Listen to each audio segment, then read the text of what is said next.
Every neighborhood We has need a something plan that that keeps becomes its everyone quiet safe and heartbeat. restores what was lost. Sometimes it's an old oak tree that has stood longer than anyone can remember. Sometimes it's the children laughing in the park every afternoon. Sometimes it's a front yard that reminds everyone passing by that beauty doesn't always come from expensive things. In Willow Creek Estates, that heartbeat belonged to a garden, not a professionally designed landscape, not an award-winning botanical masterpiece, just an ordinary suburban front yard that had become extraordinary because of the woman who cared for it. For nearly 25 years, 70-year-old Margaret Ellis had transformed every inch of her property into a living canvas. Spring arrived with thousands of tulips in every imaginable color. Summer brought endless rows of roses, lavender, daisies, lilies, and wildflowers that danced gently in the breeze. Autumn painted the yard with chrysanthemums, sunflowers, and deep crimson maple leaves carefully arranged into breathtaking displays. Even winter never looked empty. Evergreen shrubs, bright holly bushes, handcrafted birdhouses, and carefully placed lanterns ensured the garden remained beautiful every day of the year. People from neighboring communities often slowed their cars just to admire it. Wedding photographers occasionally asked permission to take pictures there. Children called it the Rainbow House. Local artists spent weekends sketching the flowers. No admission was charged. No signs advertised it. Margaret believed beauty should simply exist. She often said that flowers never asked who deserved happiness before they bloomed. Very few people knew the true reason behind the garden. More than 30 years earlier, Margaret had lost her husband, Thomas, in a tragic workplace accident. Their only daughter had been just 6 years old. The grief nearly destroyed her. For months, she struggled to find any reason to leave her home. Then one elderly neighbor appeared with a small packet of sunflower seeds. Nothing more. No speeches. No advice. Just seeds. Planting them gave Margaret a reason to step outside each morning. Watching tiny green shoots emerge reminded her that life quietly continued, even after unimaginable loss. One flower became 10. 10 became 50. Years later, those flowers had become an entire garden. Every bloom represented another day. She chose hope instead of despair. She never forgot the kindness that started everything. So every Saturday morning, she welcomed neighborhood children into the garden. She taught them how to plant seeds, how to water gently, how to protect butterflies, how to care for bees instead of fearing them. Children left carrying tiny flower pots they had planted themselves. Parents noticed something remarkable. The children became more patient, kinder, more curious. Margaret wasn't simply growing flowers. She was quietly growing people. For years, the Willow Creek Homeowners Association proudly featured photographs of her garden in community newsletters. Visitors often complimented the neighborhood because of it. Property brochures even highlighted the famous flower garden as one of Willow Creek's most recognizable attractions. Everything changed after the annual HOA election. The newly elected president, Denise Harper, arrived with ambitious plans. She believed the neighborhood needed modernization, uniformity, professional appearance, efficiency. To Denise, every front yard should follow the same clean design principles. Perfectly trimmed grass, identical shrubs, neutral landscaping, minimal personal expression. She argued that consistency protected property values. Colorful gardens, while attractive to some, appeared too busy. Natural wildflowers looked uncontrolled. Birdhouses attracted unnecessary wildlife. Butterfly gardens encouraged insects. Decorative stone pathways failed to match community standards. The previous board had embraced individuality. The new board preferred symmetry. Few residents paid attention when revised landscaping regulations were quietly approved during an HOA meeting attended by only 8 homeowners. The updated handbook arrived weeks later. Most people barely skimmed it. Margaret never imagined it applied to her. After all, her garden had existed for decades. It had been celebrated by the neighborhood itself. Surely common sense would prevail. One Monday morning, she discovered an official notice taped to her mailbox. The letter listed 12 landscaping violations: unauthorized flower density, excessive plant variety, improper decorative stones, unapproved birdhouses, natural pollinator sections, overgrown flower borders, required action, restore front yard to approved HOA landscape standards within 14 days.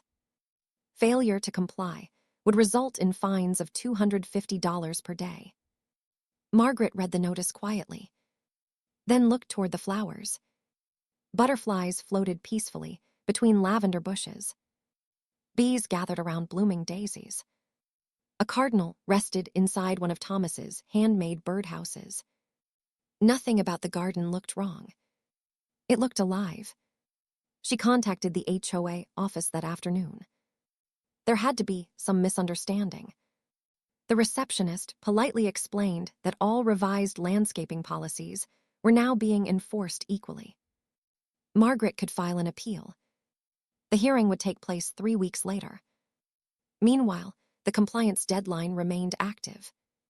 Margaret thanked her. She remained respectful. She believed the appeal would solve everything. After all, she had decades of photographs. Old HOA newsletters praising the garden. Letters from neighbors. Awards from the local horticultural society. Even county beautification certificates recognizing her contribution to the community. Surely nobody would ask her to destroy something that brought joy to so many people. She carefully organized every document into a blue folder. Hope still outweighed worry. Meanwhile, Denise conducted routine inspections throughout Willow Creek. She eventually stopped in front of Margaret's home. She admired the flowers for only a brief moment, then opened her measuring tape. She recorded border widths, photographed garden beds, counted decorative structures. Everything became numbers, compliance percentages, violation codes, measurements. To Denise, emotions complicated leadership. Rules simplified it. She genuinely believed she was improving the neighborhood. As days passed, news spread quickly. Parents became concerned. Saturday gardening lessons suddenly stopped. Children asked why Miss Margaret no longer invited them over. Neighbors noticed she spent long evenings quietly sitting on her porch instead of tending flowers. Even the birds seemed fewer. Not because they had disappeared, because Margaret had stopped refilling the feeders while waiting for the appeal. She feared doing anything that might create another violation. One afternoon, 8-year-old Lily Thompson walked to Margaret's mailbox carrying a small clay flower pot. Inside grew a tiny sunflower, the same flower that had once saved Margaret's life. Lily had planted it during one of the Saturday gardening classes months earlier. She left the pot beside Margaret's porch with a handwritten note. "Thank you for teaching me how to grow beautiful things." Margaret found it later that evening. She gently picked up the flower pot. For the first time since receiving the HOA notice, tears quietly rolled down her face. Not because of the garden, because someone remembered what truly mattered. Across the street, neighbors watched silently. Many had assumed the issue involved simple landscaping rules. Now they realized something much deeper was at stake. This wasn't merely about flowers. It was about kindness, memory, community, and whether beauty created by love could survive regulations written without understanding. As the 14th day approached, Margaret still refused to remove a single flower. She believed the appeal deserved a chance. She believed history mattered. She believed compassion still existed somewhere inside the HOA. She had no way of knowing that while she prepared her carefully organized folder of evidence, another decision had already been made. A landscaping contractor had received official authorization to begin property compliance restoration, and they were scheduled to arrive at sunrise the very next morning. Margaret Ellis barely slept that night. The blue folder containing decades of photographs, community awards, and letters from grateful neighbors rested neatly on her kitchen table. Every document represented another year of care, another season of hope, another reminder that beauty created through kindness leaves a lasting mark on people. She believed those memories would matter at the upcoming HOA appeal. She believed no reasonable person would destroy a garden that had become part of the neighborhood's identity. Just before sunrise, Margaret stepped outside carrying a watering can. Morning had always been her favorite time. The world felt quieter before the neighborhood awakened. Dew sparkled across rose petals. Butterflies rested beneath broad sunflower leaves. Birds greeted the dawn from Thomas's handmade birdhouses. For 30 years, this peaceful routine had never changed. Until she heard the sound of heavy engines approaching. A large landscaping truck slowly turned onto her street. Behind it followed another pickup carrying workers in bright safety vests. Margaret assumed they were servicing a nearby property. Then both vehicles stopped directly in front of her home. Several workers stepped out carrying hedge trimmers, chainsaws, shovels, and commercial landscaping equipment. One supervisor unfolded a clipboard. He compared the house number with the paperwork in his hands, then nodded. Margaret's heart sank. She walked toward them immediately. The workers remained polite. They explained they had received an official HOA work order titled Property Compliance Restoration. The authorization instructed them to remove all landscaping that violated community standards. Flower beds, decorative stones, birdhouses, native pollinator gardens. Everything. Margaret showed them the appeal paperwork. She explained that the hearing hadn't even taken place yet. The supervisor hesitated. He clearly felt uncomfortable. But the authorization carried official HOA signatures. According to his instructions, the work had already been approved. He made one phone call to confirm. After a brief conversation, he quietly apologized. Then the machinery started. The first shovel cut into the soil. Margaret stood frozen. A lifetime of memories disappeared one section at a time. Rows of tulips that had returned faithfully every spring were ripped from the earth. Lavender bushes, buzzing with bees, only moments earlier were pulled out by their roots. Thomas's handcrafted birdhouses were stacked carelessly into a trailer. Butterfly gardens vanished beneath steel machinery. Decorative stone pathways, carefully laid together by Margaret and Thomas decades earlier, were broken apart and loaded into dumpsters. The workers weren't careless. They weren't cruel. They simply believed they were doing their jobs. Sometimes the deepest harm comes from ordinary people following orders they never question. Neighbors began gathering outside. One by one. Then dozens.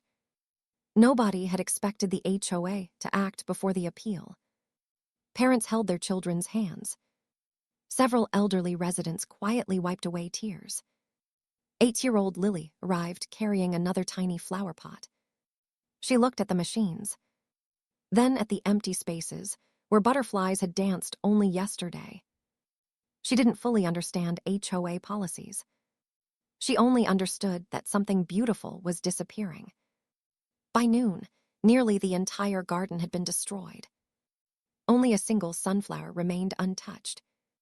The workers had missed it because it stood inside the small clay flower pot Lily had delivered days earlier. Margaret gently picked it up. It became the only living reminder of what once filled the yard. The landscaping crew finished shortly after lunch. where thousands of flowers had bloomed, now stretched perfectly level dirt, covered with identical green sod. A few evenly spaced shrubs completed the transformation. Everything matched HOA standards. Everything looked lifeless. The truck drove away. Silence settled across Willow Creek. No birds sang. No butterflies fluttered. No children wandered through flower paths. The rainbow house had disappeared. That evening, photographs of the destroyed garden began appearing across social media. Neighbors posted before and after pictures. Parents shared stories about Saturday gardening lessons. Former residents uploaded wedding photographs taken among Margaret's flowers. One post simply showed an image of the empty yard beside an older picture bursting with color. The caption read, "Rules planted this, love grew the other." Within hours, thousands of people shared it. By morning, local newspapers had picked up the story. Television stations soon followed. The headline spread rapidly. HOA removes beloved community garden before homeowners appeal. Viewers across the country reacted emotionally. Many weren't gardeners. Some had never belonged to an HOA. But everyone recognized what had truly been destroyed. Not flowers. Memories. The HOA office quickly became overwhelmed. Phone calls arrived constantly. Emails flooded every inbox. Former residents wrote from different states. Professional gardeners offered support. Environmental organizations questioned why a pollinator garden had been eliminated. Teachers described how Margaret had inspired children to care about nature. The story continued growing. Meanwhile, Margaret remained remarkably calm. She never gave angry interviews. Never shouted. Never blamed individual workers. When reporters asked how she felt, she quietly answered that flowers could be replanted. She worried more about teaching children that kindness could be erased by paperwork. Her dignity moved people more than outrage ever could. Across Willow Creek, something unexpected began happening. Residents started placing flower pots at the edge of their driveways. One house displayed a single sunflower. Another added lavender. Soon every street featured colorful pots lining sidewalks. Children painted them with butterflies, bees, and encouraging messages. No HOA rule prohibited portable flower pots. Every homeowner stayed within the regulations. Yet together, they transformed the neighborhood. Instead of one beautiful garden, hundreds appeared. The HOA had eliminated one yard. The community responded by filling the entire neighborhood with flowers. Even people who had never enjoyed gardening joined. Local nurseries donated plants. Schools organized weekend planting events. Garden clubs delivered seeds free of charge. Volunteers visited elderly residents unable to lift heavy pots. Within 1 week, Willow Creek looked more colorful than it ever had before. Denise Harper watched the changes with growing frustration. Technically, residents weren't violating any rules. Individually, each flower pot complied. Collectively, they had created exactly what she hoped to eliminate. The board scheduled an emergency meeting. Some members privately questioned whether they had gone too far. Others worried about mounting legal costs. The association's attorney delivered troubling news. Because the appeal hearing never occurred before enforcement, the HOA's actions could face serious legal challenges. Even worse, old community records had begun surfacing. Previous HOA newsletters, beautification awards, official certificates recognizing Margaret's garden as a neighborhood landmark. Evidence suggested the garden had long been treated as a protected community feature. Denise remained determined. Admitting a mistake now would undermine every policy she had introduced. Yet each evening, she drove home through streets overflowing with flowers planted in quiet defiance. The neighborhood no longer feared the HOA. It had discovered something stronger than fear. Unity. Late one afternoon, Margaret quietly walked into what remained of her front yard. She knelt in the bare soil. Without speaking, she dug a small hole with her hands. Then she planted Lily's sunflower directly in the center of the empty lawn. Neighbors watched from a distance. One by one, they crossed the street. Nobody carried signs. Nobody argued. Each person simply brought a single flower. A rose. A daisy. A tulip. A lily. They placed them gently around the sunflower without disturbing the new sod. By sunset, hundreds of flowers surrounded the tiny plant. It wasn't another garden. Not yet. It was something much more meaningful. A promise. And standing quietly at the edge of the crowd was someone Denise Harper never expected to see. The county judge assigned to hear Margaret's appeal had just watched the evening news.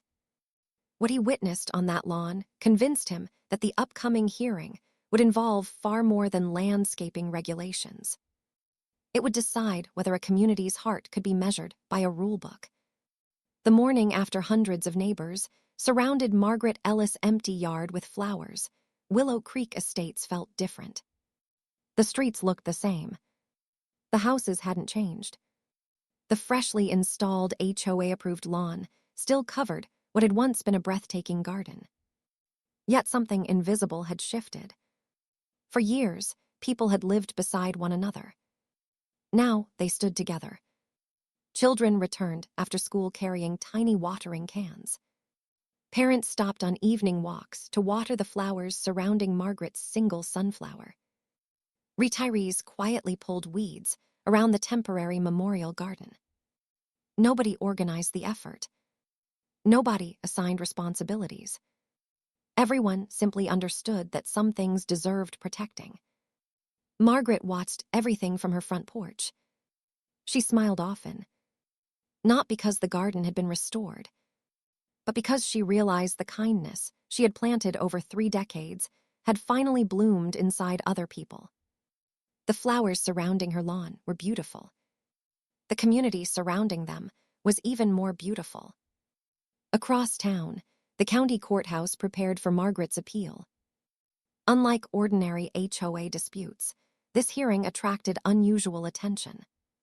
Reporters filled the hallway. Environmental organizations submitted statements describing the importance of pollinator gardens. Former HOA board members volunteered historical records. Parents wrote letters describing how Saturday gardening lessons had shaped their children's lives. Even local businesses signed petitions supporting Margaret. The issue had grown far beyond landscaping. It had become a question about what communities choose to value. The hearing began quietly. Margaret arrived carrying the same blue folder she had prepared weeks earlier. Its contents remained untouched. Photographs spanning 25 years. Community newsletters. Beautification awards. Letters from grateful neighbors. County certificates recognizing her contribution to Willow Creek. Across the room, Denise Harper sat beside the HOA attorney. She remained composed. Professional. Confident. She still believed the board had acted within its authority. The judge reviewed the documents patiently. Then another file appeared. This one had been discovered inside old HOA storage boxes after several former board members searched through archived records. Inside were meeting minutes dating back nearly 2 decades. One page immediately captured everyone's attention. Years earlier, the HOA had unanimously voted to recognize Margaret's Garden as a * community heritage landscape * because of its contribution to neighborhood identity, educational value, and beautification. The designation had never been removed. It had simply been forgotten when digital records replaced paper files. The courtroom became silent. The attorney representing the HOA slowly lowered his glasses. Denise stared at the faded document. Everything changed. The garden hadn't merely existed for decades. It had been officially acknowledged by previous boards as worthy of preservation. The destruction should never have happened. The judge looked toward the HOA representatives. He asked only one question. How had the association approved destruction before allowing the scheduled appeal? No convincing answer followed. The legal foundation collapsed almost immediately. Before the hearing concluded, the HOA attorney requested a private recess. After reviewing every historical record, he recommended settling the case rather than continuing. When court resumed, the decision became official. Every fine against Margaret was permanently canceled. The HOA formally admitted procedural errors. Most importantly, the association agreed to fully fund restoration of the original garden, exactly as it had existed before destruction. The ruling also required new homeowner protections. No permanent landscaping could ever again be removed before an appeal hearing concluded. Long-standing community features would receive historical review before enforcement. Mandatory mediation would replace immediate penalties. It was one of the most significant HOA reforms the county had ever seen. News spread rapidly. Television stations interrupted regular programming. The headline appeared everywhere. Judge orders HOA to restore beloved community garden. But the story didn't end in the courtroom. It truly began the following Saturday. Before sunrise, pickup trucks lined Margaret Street. Professional landscapers volunteered their equipment. Master gardeners arrived carrying rare flowers. Local nurseries donated thousands of plants. High school students shoveled fresh soil. Elementary school children painted new birdhouses. Electricians installed gentle landscape lighting free of charge. Stone masons carefully rebuilt Thomas's original pathways using photographs as guides. Carpenters recreated every wooden structure destroyed weeks earlier. Artists hand-painted replacement garden signs. Neighbors prepared meals for volunteers working throughout the day. More than 300 people participated. Nobody received payment. Nobody asked for recognition. They came because Margaret had spent 30 years making everyone else's lives brighter. Now it was their turn. Margaret walked slowly through the rebuilding project. She occasionally stopped to offer gardening advice. Sometimes she simply watched. Tears quietly filled her eyes. Not because strangers were rebuilding her garden, because they were rebuilding Thomas's memory. Every flower planted honored not only the beauty that had been lost, but the love that created it. By evening, the transformation seemed almost impossible. Rows of colorful tulips once again lined the entrance. Lavender attracted returning butterflies. Rose bushes framed the winding stone path. Fresh birdhouses welcomed cardinals and bluebirds. The familiar wooden bench stood beneath the old maple tree. Children laughed as they helped release ladybugs into the new pollinator garden. For the first time since the destruction, birds sang across Margaret's yard again. Nature had come home. Several weeks later, Willow Creek hosted its annual Community Appreciation Day. Previous years had focused on property improvements. This year was different. The celebration centered around one theme: growing together. The HOA board publicly dedicated Margaret's property as the official Willow Creek Community Heritage Garden. A small bronze plaque stood near the entrance. It didn't describe the conflict. Instead, it carried simple words. This garden reminds us that beauty grows where kindness is planted, patience is shared, and neighbors care for one another. Denise Harper attended quietly. She no longer served as HOA president. During the ceremony, she stepped forward and accepted responsibility for allowing procedures to outweigh compassion. She admitted that leadership required listening before enforcing. Her apology wasn't dramatic. It was sincere. Margaret accepted it without hesitation. Holding onto bitterness, she believed, only prevented new flowers from growing. The crowd applauded not because someone had been defeated, but because forgiveness had become part of the neighborhood's recovery. Years passed. Children who once attended Margaret's Saturday gardening lessons grew into adults. Many returned with children of their own. The tradition continued. Every spring, families gathered to plant flowers together. Every summer, butterflies danced through colorful gardens. Every autumn, volunteers prepared the beds for winter. Every winter, bird feeders remained full. Margaret eventually became too old to maintain every section herself. She no longer needed to. The neighborhood had become her gardening family. One peaceful spring morning, a young girl planted her very first sunflower beside the original one Lily had given Margaret years earlier. By now, Lily was an adult. She smiled as she watched another generation discover the same lesson Margaret had once taught her. Seeds are small, but what they become depends entirely on how they're cared for. The same is true for communities. One act of kindness grows into another. One helping hand inspires hundreds more. One garden becomes the heart of an entire neighborhood. Visitors still traveled from neighboring towns to admire the famous Rainbow House. Most admired the flowers. Few realized the greatest thing growing there couldn't be photographed. It was unity. Because houses create neighborhoods. Rules organize them. But compassion is what allows communities to bloom. And every spring, as thousands of flowers painted Margaret's front yard with color once again, Willow Creek remembered a truth no rulebook could ever erase. The strongest gardens are never grown by one person alone. They flourish because many hearts choose to protect them.